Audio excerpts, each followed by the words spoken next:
No clicker? No. Then just stand here. Where's our clicker?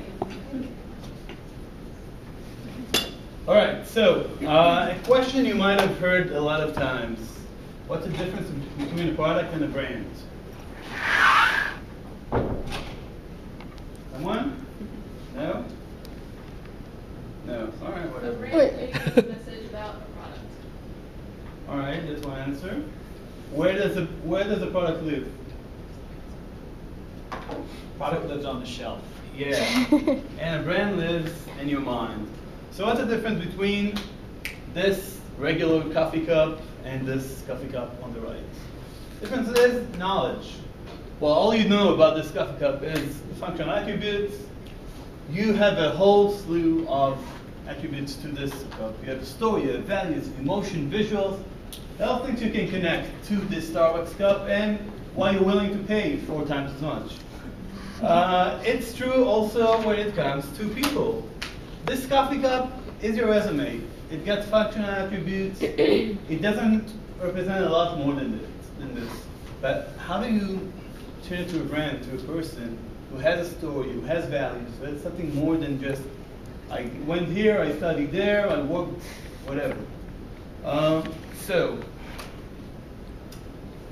let's see how you create a personal brand. And let's go to the 3 C's of personal branding for design recruiting, which is a very established paradigm. Researched quite a bit. And we're talking about the candidate, the company, and then competitors. So think of yourself as a product. So at the first level, at the bottom level, we have the attributes. Like the product has functional attributes. What are your attributes? Academic, professional background, skills, strengths, weaknesses. Know what we're talking about. Next level, we got to go to the benefits. The product has functional and emotional benefits. What are your benefits? What added value do you bring to the company? What role do you usually play? You know, in your internships, in your past experiences, what do you bring? Other than that, above the benefits, we got some emotional connections to the values. So, what do you like? Like Rebecca said, what are you passionate about? What are you into? What do you do after work? What do you read? What are you watching? These companies want to know more about you. Other than that, you're going to be just another resume. And what are your goals? While developing your brand, think what do you want to communicate based on what are your goals and where you're going to be in 2, 5, 10 years. And company, well, Rebecca talked a lot about it, but I think what's important to remember is they're not looking for another MBA competitor. You know, many companies get a lot of resumes, they all look the same, and you're not going to stand out if you're going to look like another MBA. I think the how is as important as the what. And I come from a creative industry, I come from advertising. I say that a lot of our communication was, even to clients and to coworkers, was based on how it looks like, and that's how it was based. And it might not be a good indicator for us MBAs. It's not serious enough. At the end of the day, you gotta have nice packaging. Other than that, yeah, like Rebecca said, they do seek these curious people, well-rounded, and they are used to having some kind of portfolio usually from people they interview. So think about how can you give this kind of portfolio, and we'll touch about it in a minute. And the final C is competitors. You're not alone in this market. You have creative MBAs and you have business C designers. So we'll think how we gonna cope with them. So the candidate, what we talked about, the attributes, the values, all of these, this is your value proposition, but that's not enough. If you bring into the equation the company, then you get a relevant value proposition. You get something that the company is really interested in. But when you include the competitors, then this relevant one becomes a differentiating one. Why this company should prefer you over others. So we got this little Venn diagram, and usually you always want to be here, right? In most classes. No, you don't want to be here. You want to be here. Because if this is the area where you're relevant for the company, This is the area where you're differentiated. So always think of what are those businessy designers or creative MBAs bring to the table as well. Let's say we have a differentiated value proposition and we'll have a little exercise afterwards. It's not enough, it's only some kind of benefit the company might like, but how do you really turn it into some kind of compelling message? So we got to develop some kind of story, some kind of compelling way to project this value. So the story is the what.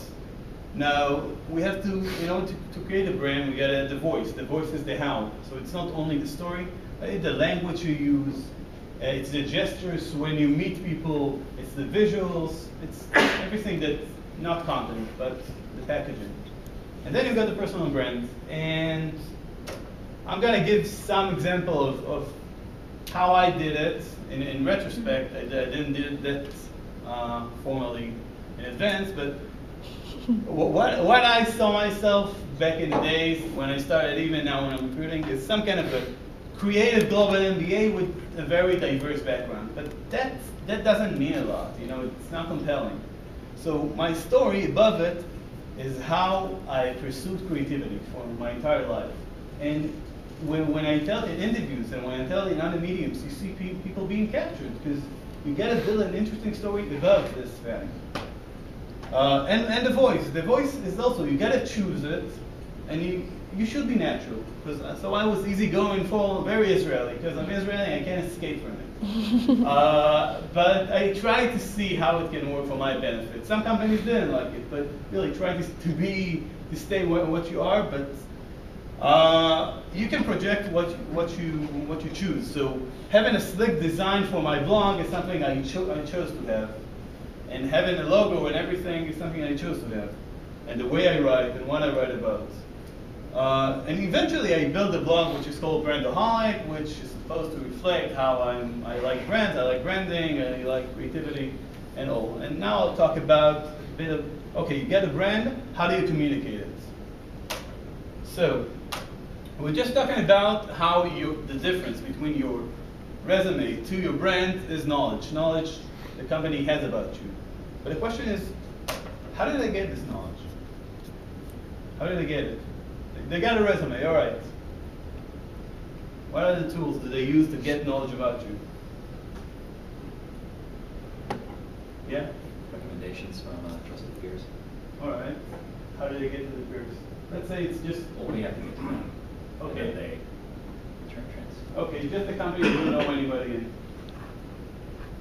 They've only seen your resume? Yeah, but they want to get more info. They're curious. Google you.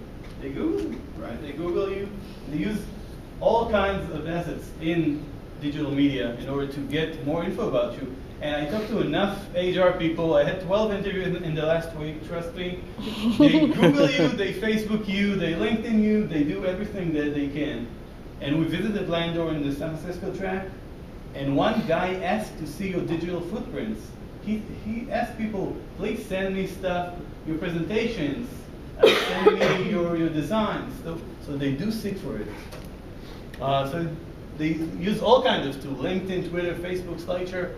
And even if they don't, it's part of your portfolio. We're not designers. We're not going to have, really nice portfolios from art school. But this is your portfolio. No. Yeah.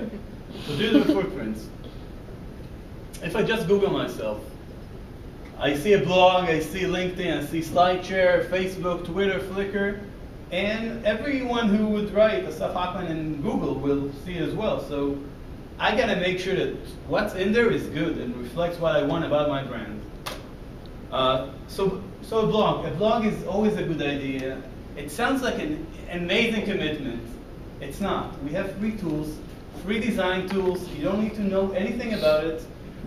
You can ask me or Rebecca to design your logo, and you don't really need to write a lot, because there's a difference between a job seeker blog and a regular blog. I have my old blog in Israel, and I write every 2 days because I have readers, I have interaction, and actually had like 6 offers when I left Israel.